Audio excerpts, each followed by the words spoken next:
Hello, my name is Rainer Hanekamp. This is a special edition of Angular News, where we look back at the most important events that happened in Angular in 2022. The year started with a small question mark. Igor Minar, who was at that time the person of the Angular team, left, and it was unclear what impact that would have. Around the same time, the results of the State of JavaScript survey were published, and we saw that Angular ended in the lower ranks in terms of popularity. The results also showed that in terms of usage, Angular was in second place. There was hope in the new standalone feature, which was already announced in 2021.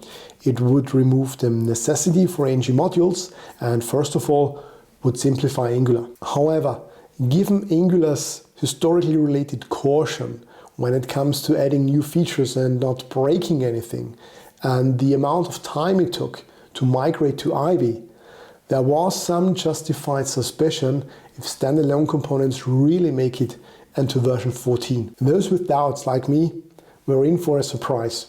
Angular 14 landed with standalone components and standalone APIs that replaced ng modules coming from the framework directly.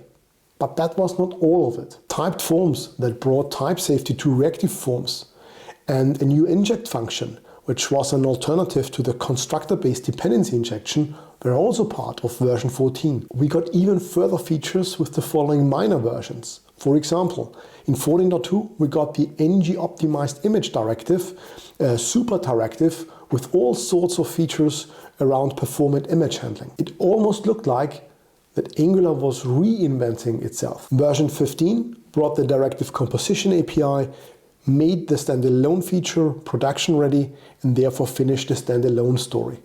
In the second half of 2022, we saw more and more signs that the Angular team doesn't just look what the other frameworks are doing, but that they also plan to integrate those modern features. For example, we saw the rise of meta frameworks, hydration, and its necessity that the framework provides native support to run on the server played a central role there.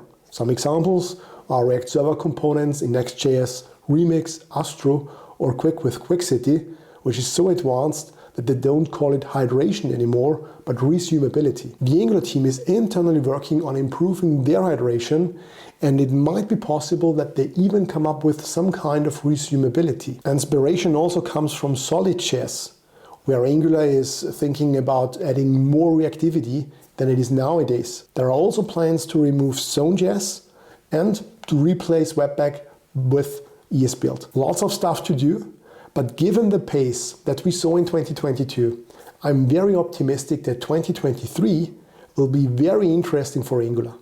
My personal highlights were first of all in the area of testing.